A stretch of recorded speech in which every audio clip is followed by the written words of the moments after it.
Hey everyone, Joey here, aka Animus, and I'm well aware that putting together my albums of the year for 2021 has taken me well into the new year, but today I just wanted to put together a fun little video that I've been wanting to make for a while, which is going down every single gig that I went to last year. Now, despite me practically devoting my entire life to listening to and making music, I am not a huge gig goer, at least I haven't been in the past. I went to my first proper concert, that being Orbital in Hammersmith in 2018, saw the Chemical Brothers in late 2019, and then just didn't see anything again until recently, mostly because of the obvious pandemic and all that bullshit.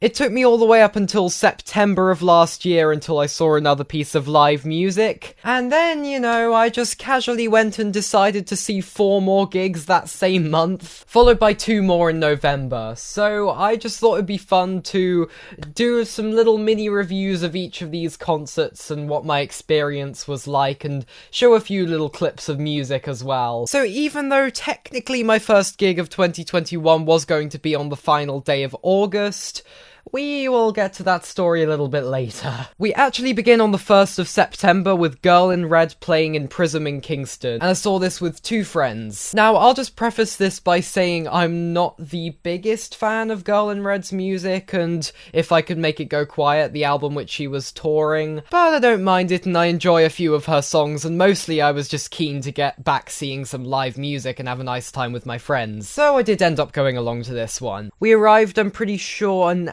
hour before doors opened, and then had another hour queuing inside.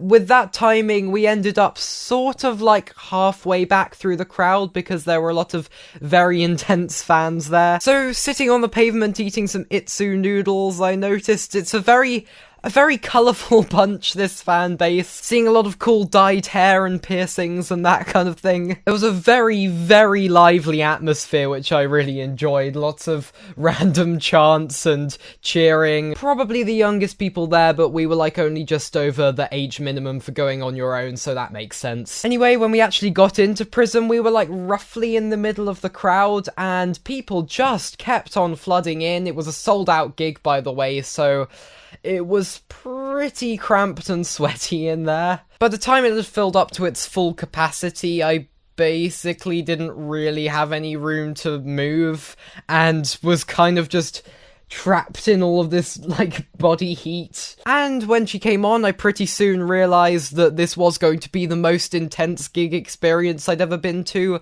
and it remains so to this day. Now, it's not that her music is really, really hard-hitting. Most of it's actually pretty chill. It's just her fan base is absolutely wild. And I'm not gonna lie, it was actually kind of uncomfortable, and I don't think I was alone in that experience. Because when she came on, it was just the level of screaming in the room was blasting into my ears so much that it was like my main sort of sharp hearing had disappeared. It felt like there were these weird buzzing sounds inside of my head. Probably just because of how numb my hearing went so quickly.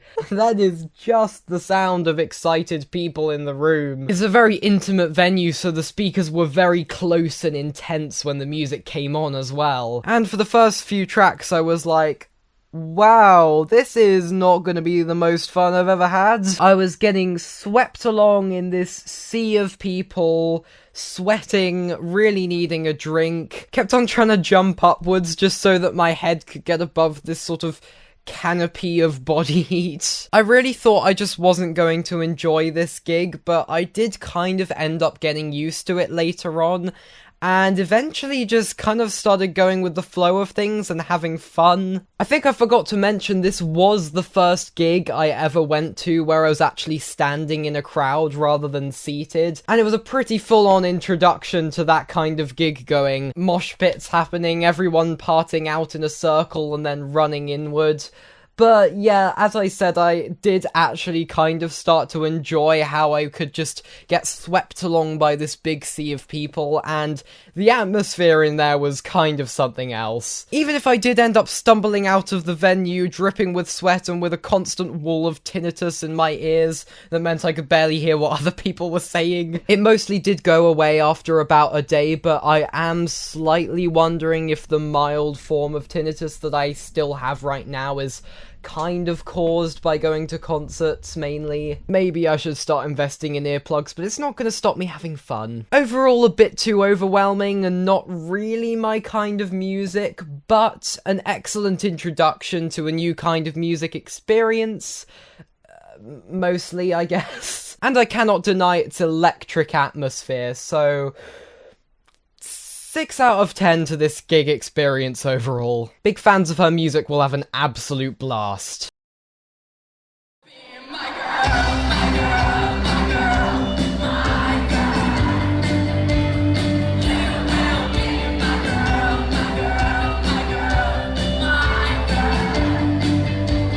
And next I went back to Pryzm 10 days later on the 11th of September to see the Fratellis. This was another suggestion from a different friend. A very different crowd and vibe to Girl in Red.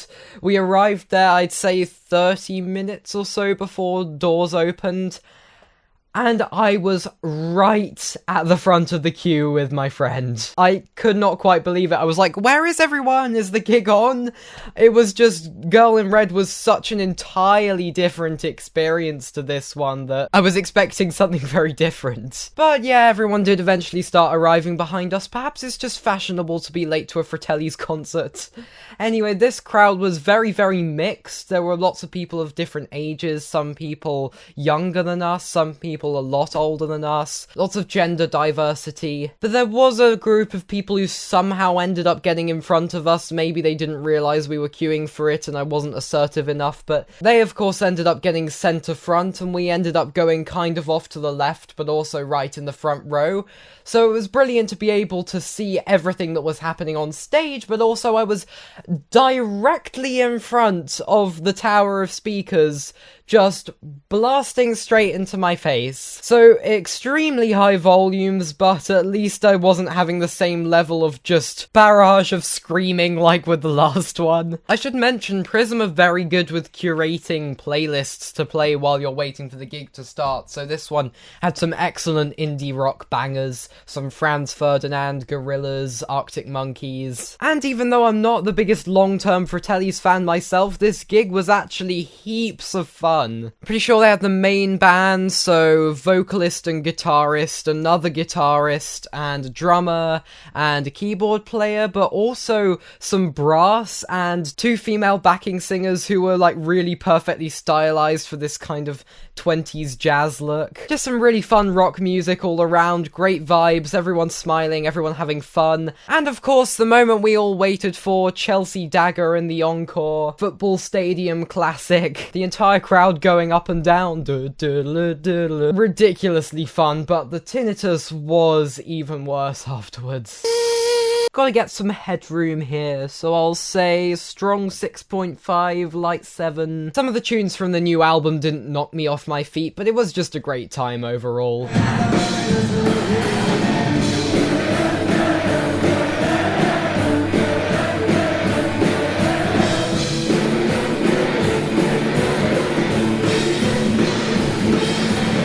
And now for something on a different scale altogether, because on Saturday the 18th, the same friend I went to Girl in Red with took me to none other than the Brixton Academy to see Declan McKenna. Now yes, this is also the 3rd gig where I wasn't really the biggest fan of the music out of the people who I was going with, where it was more so the other person's plan, but I do think that Declan McKenna has some absolutely fantastic songs, and I was seriously looking forward to this one. We booked it a very long time before it actually happened. Also the most exciting one yet because of the sheer size and scale and grandeur of this venue, being probably one of the most famous places to see live music in the UK, which I'd never been to before. We queued outside for maybe an hour and a half, I don't know, it was a pretty long time, but luckily was again kept occupied by a very lively atmosphere and some lovely fans, some brilliant fashion going on, and also some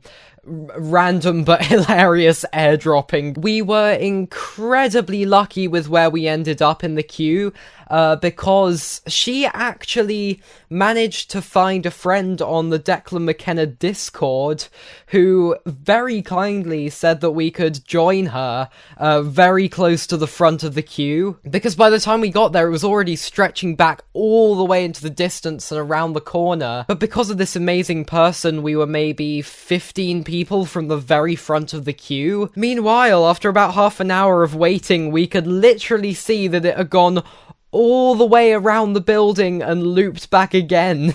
The back of the queue was visible from the front of the queue, looking across the road. So yeah, eventually we did get inside to this amazing place, and shortly after, the support act Alfie Templeman came on, who my friend also just so happened to be an extremely big fan of, so she was like excited out of her mind, probably singing along to the lyrics louder than like anyone else in there. Yeah, his set was very fun. Definitely the high point was him playing Smells Like Teen Spirit when finally literally everyone knew what it was and went nuts. But the main event, of course, was the truly incredible part. Of course, this was the tour for his space age glam rock album Zeros. Perfect kind of music for this like massive scale, which I'd rarely experienced before in live music. And what a showman Declan McKenna is, I must say. He was looking bloody fabulous. Really wild and energetic and exciting performer to see. Running around the stage, jumping off platforms, climbing up speaker towers. Beautiful faces, rapture, be an astronaut, the second half of which is such an experience I was looking forward to.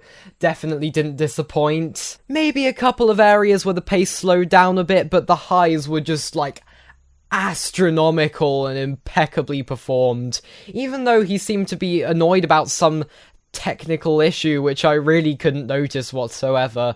Still not quite sure what that was. And my god, the double whammy at the end of Brazil and then British Bombs was like euphoria for basically everyone there. Everyone leaping up and down and shouting along in this massive chant, and all of the band members just going absolutely nuts at the very end, and Declan McKenna getting on top of the tower of speakers that was like right in front of us and practically making eye contact. It's so funny. You can see me and my friend in the video of the live show that he uploaded to YouTube, just close to the front row going, "Ah!" And when we came out, she kept on saying, "That was biblical." And I can imagine, particularly for huge Declan McKenna fans, it really felt that way. So again, not really one of my favourite artists of all time or anything, even though that is about to change in a second, but a seriously exhilarating experience, and I don't think these songs really could have been performed any better than what I saw. So, strong 7.5 out of 10 probably. This kind of feels like an unfairly low score for how much Declan performed his arse off, but remember, this is all a scale based on my own personal enjoyment of the music, where 10 out of 10 is like literally favourite artist or band ever giving the performance of a lifetime. If you're a big fan of his, just go for it, you'll have an amazing time.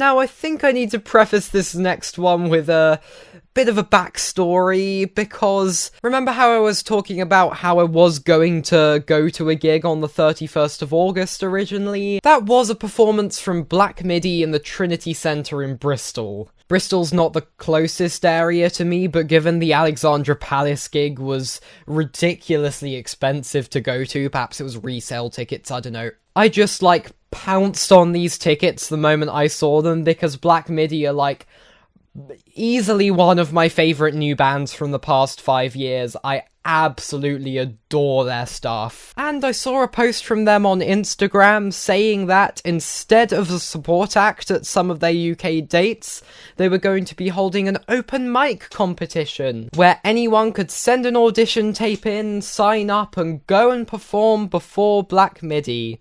And I, a recklessly naive yet passionate 15-year-old, just decided, you know what, you only live once, I'm going to do something really stupid, make a piece of experimental rock music and send it in and try and perform before Black Midi. I didn't care that it was going to be the most terrifying thing that I had ever done in my life. I was just going to give it a go and grab that opportunity by the ball. No, I won't say that. So I spent a pretty long amount of time putting together an as of yet unreleased track specifically for this performance and this audience, which I'm pretty pleased with, even if I slightly cringe listening back to my rough imitation of the sort of spoken word vocal style of Geordie Greep and other post-punk revival band frontmen. I even put fancy edits into my audition tape and everything. It was more like a music video, really. And they accepted me, and I almost had a heart attack, especially on the day where we drove all the way to Bristol, me and my dad,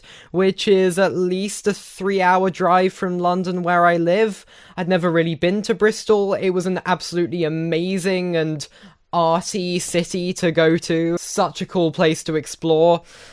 But my heart was just in my throat that entire day, running through the lyrics in my head, imagining the performance, imagining how everyone would react, and trying to put the thought of it not going very well out of my head, because I've barely ever performed to a live crowd before, maybe 2 or 3 times in school events. I drove up and parked outside of the venue, and it felt entirely surreal. It felt like it wasn't actually happening, because it turned out it wasn't. Fun. Yes, I walked up to the door of the venue and saw a sign explaining how, unfortunately, the show was cancelled as the lead singer of Black Midi had a throat infection. Poor guy, really felt for the band, and of course they had absolutely no control over this happening. But I was pretty devastated because of all of that anticipation suddenly leading into an anticlimax.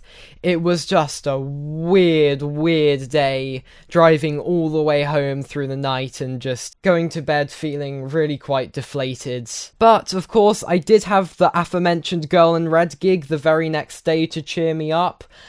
And at last, I saw the news that it had been rescheduled to the 25th of September, and even though the open mic competition was now no longer happening, as they had to squeeze 2 gigs into one day, I was going to see Black Midi live. And as tickets were still available, we managed to get one for the friend I went to the Fratellis with, even though this definitely wasn't quite his vibe. He still was interested and ended up having a good time. Fast forward to the day and we go all the way back down to Bristol. Have to go out to get tea, but end up sort of halfway back through the queue maybe, but by the time we actually got into the venue, everyone was sort of going and getting drinks and stuff, and I managed to get pretty close to the front of the stage. The Trinity Centre's a sort of smaller venue, which I'm pretty sure used to be a chapel or a church of some kind. A lot of very cool bands playing there, as far as I can tell. This was, like, the most anticipated gig yet of the year, and also ended up being, like, almost 100% the best gig I've ever been to. Like, my god, these guys can play. From what I'd heard, I was genuinely expecting just to be hearing tracks from Cavalcade, even though I enjoy their debut album Schlagenheim just as much, if not possibly even more. So at the very beginning of the gig, just after they'd all come on looking swag as ever, when the first thing I heard was like the opening riff on the opening track of Schlagenheim 953, I was just like jaw-dropping to the floor, heart leaping. The crowd hadn't entirely all like warmed up at that point, but it was the most unbelievable thing you've ever seen. They'd brought Kaidi, who's a sax player and sort of like, I guess, an unofficial extra member of the band, as he comes along with them on pretty much all of their live shows and plays on their albums. His sax work added so much to the beautiful, noisy chaos of these pieces. And that moment at the end of the track, you know exactly what I'm talking about if you've heard it, was like absolute euphoria to see live. I wish I got it on camera because it's probably the best live music moment I've ever seen. My soul honestly just like left my body. I was transcending into punk and math rock heaven. Judging by the set list, which was posted on Reddit afterwards, about like a third to half of the set was unreleased material from possibly a forthcoming third record. Pretty much thoroughly enjoyed all of that stuff. It had lots of moments of spaciousness and gorgeous work on the guitar and electronics. Not sure how much of it was improvised, of course. Gotta hear the final product to tell. But of course, this was all interspersed with some absolute bangers from both Schlagenheim and Cavalcade, which were the main moments of the crowd going nuts.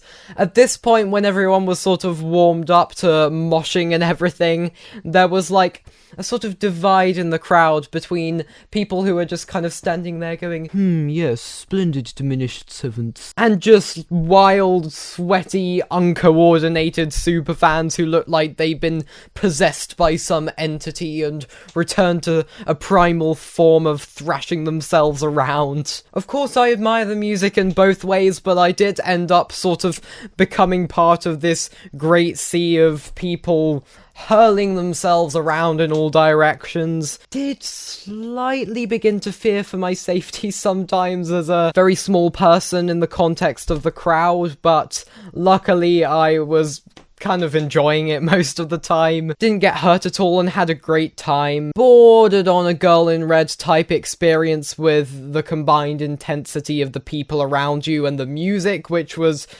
probably the loudest out of all of these gigs I've mentioned, rather unsurprisingly. But it was just a blast of a 90-minute gig. The singers even had this ability to seemingly just make up lyrics on the spot about random things that were happening, which I noticed. Geordie did mention his throat at one point, and I think the gig may have been like marginally shortened because of this. And man, I would have absolutely loved to see BM, but we did get Condra Malaysia Patella dethroned with its insane wall of sound in the second half, Speedway, and oh my goodness, Slow at the end. Of course, this massive climax to the whole performance. So much kinetic energy in there at that point. And I walked out into the night on a massive high after an unforgettable experience. In fact, I'm like already thinking about seeing them again if I possibly can at some point because of what a borderline religious experience this thing was. Parts of this gig were just like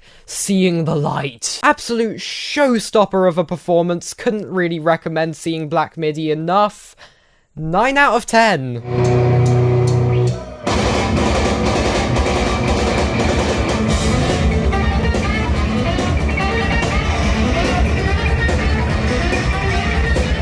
Million diamonds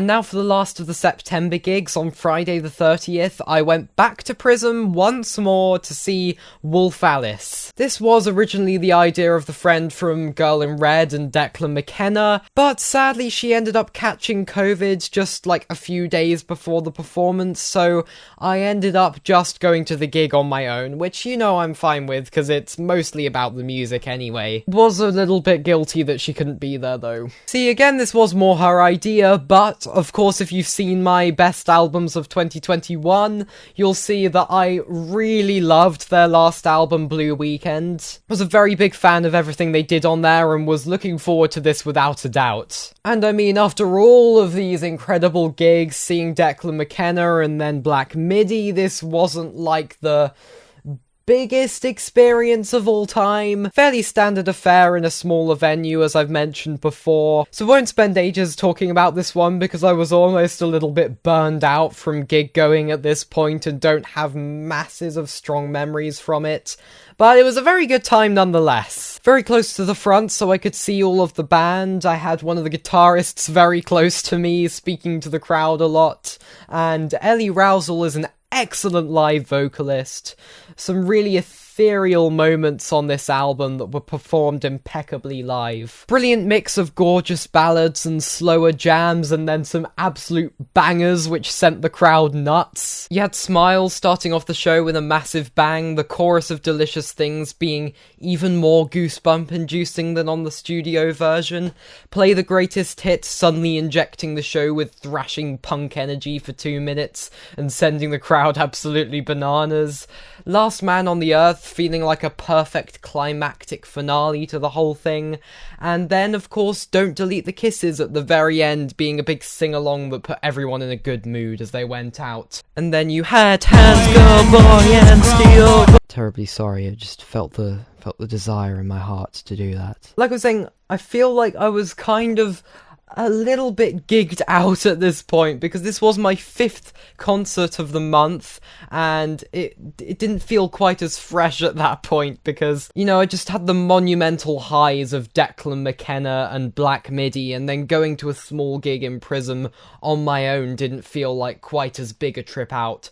I was also just very tired on a Friday afternoon, so I feel like this gig was kind of better than it felt at the time. At the time I was just like, yeah, this is nice. But looking back, it really was an incredible performance of some brilliant music, so I'm probably gonna give Wolf Alice a strong 7 out of 10.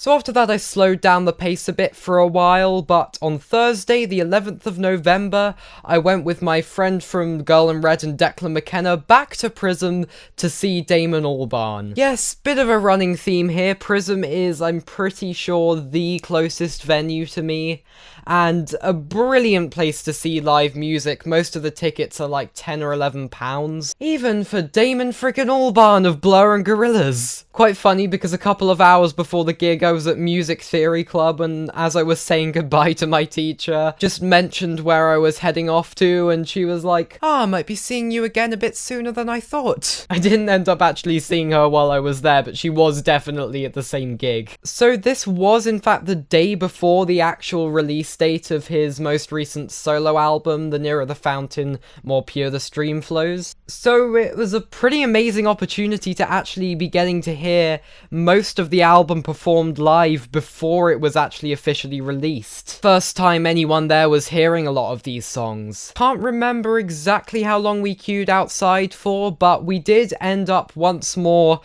maybe a few rows back from the front, close enough to have a full view of Damon and the band, which was fantastic. And having not even listened to any of the singles prior to this concert, I was really surprised at this icy and bleak atmosphere of the show. Even the selections from the Blur and Gorillaz catalogue were mostly melancholic and wistful, so not really the place to go for Britpop bangers. But it was a gorgeous experience. Very intimate, with a lot of arrangements of just Damon's voice and piano playing. Even got very close and leant over our area of the crowd at one point. I've been 2 meters away from Damon Albarn, that's my claim to fame. So yeah, as I said, I'm pretty sure he performed most of the new album, much of which is quite sparse and atmospheric, but there were also more exciting and climactic moments like Royal Morning Blue and especially Polaris, which is one of my big favourites on the album, but this live performance just went above and beyond anything you hear recorded. The sax player had no business going as hard as he did on this track, but I was eating all of it up. The hairs on the back of my neck stood up with just how fun and triumphant this moment was. Such a joyful frenzy. And in terms of tracks from the Blur and Gorillaz discographies, I'm pretty sure there was El Mañana on Melancholy Hill, which was like actually almost tear-jerking for both of us. That was such a beautiful moment of live music. There was Beetlebum, and I'm pretty sure he ended on This Is a Low. Sums up the general vibe that the show was going for, but I guess that track does have undertones of brighter things to come, which is probably representative of the trajectory of his discography. Despite moments like the back half of Polaris, this is likely the bleakest point of his whole solo discography, and it would make sense to come back with something a bit more optimistic next time. But anyway, this show itself was the most low-key of the ones I've talked about in this video, but it really was a stunning hour of intimate live music. Again, very, very happy that I got to have this special little moment before the album was released, and I'm gonna give this Damon Albarn performance a 7.5 out of 10. When you can't get what you want, but you can get me. Set out to see it now, 'cause you are my medicine when you're close to me, when you're close to me.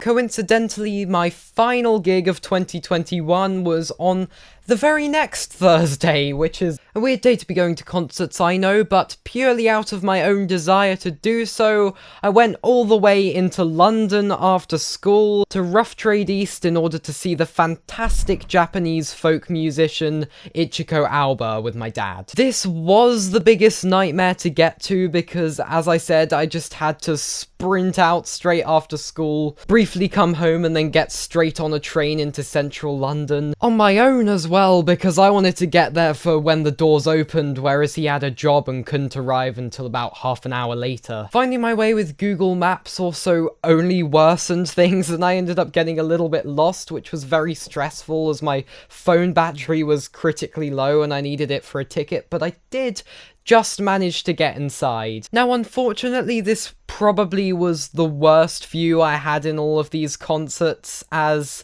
it's a bit of a funny arrangement, the stage quite low down, lots of people had arrived before me, and I was a, small person quite far back in the crowd, just trying to see between people's heads. But it was a very cool space, being the actual inside of this massive record shop after closing time. And I mean, speaking of beautiful, intimate concerts, this was just everything I could have hoped for. Ichiko Aoba makes music that has so much ethereal beauty that it just knocks you off your feet. It was just such a lovely type of concert to go to that I'd never really seen before. Just simply a person sitting, playing the guitar and singing into the microphone. Stripped back arrangements of these pieces that just kind of lulled you into a trance. And I mean, I was so tired after school and all of that travelling and running and stress that even though I was standing up, I kept on just kind of closing my eyes and drifting away in my mind to this imaginary island that her most recent album is set in. She just seemed like such a lovely person as well. She kept on making little jokes with the crowd, doing some funny thing where she had like an imaginary creature walking along the microphone stand and then gobbling it up, and made literally everyone laugh despite the language barrier. For a performance on a scale as small as this, it was such a transportive experience, with her voice sounding just as angelic as on the record, if not even more. Windswept Aiden is such an imaginative and visual album with this concept of the island, as I was talking about earlier. She was even making the sounds of the sea with her breath. It was just... oh my god, it was so beautiful. A visionary and extraordinarily talented artist doing what she does best.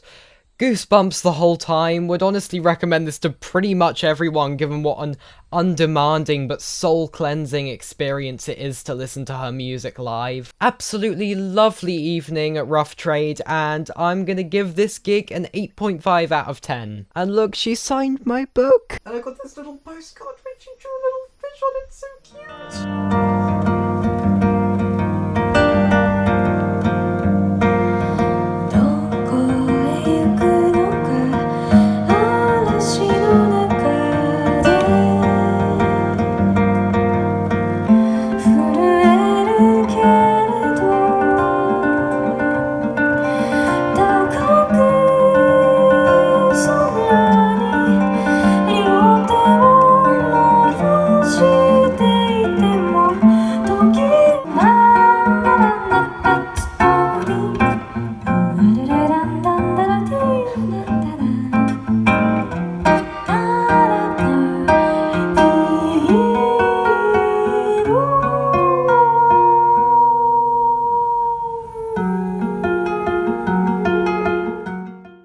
'Anyway, this has been a really fun video to make and I hope you've enjoyed. I'll definitely be making another video like this next year. I've already been to see Igloo Ghost and I've got 4 more gigs planned in April, being Wet Leg, Grouper, Porter Robinson and Anna Meredith. Brilliant to be getting into live music like this, and if I did happen to inspire you to check out any of these artists or investigate their tours, I would be very happy. I'll be getting back to editing together the next 2 parts of my album documentary, but for now, as always, thank you for watching. See you next time.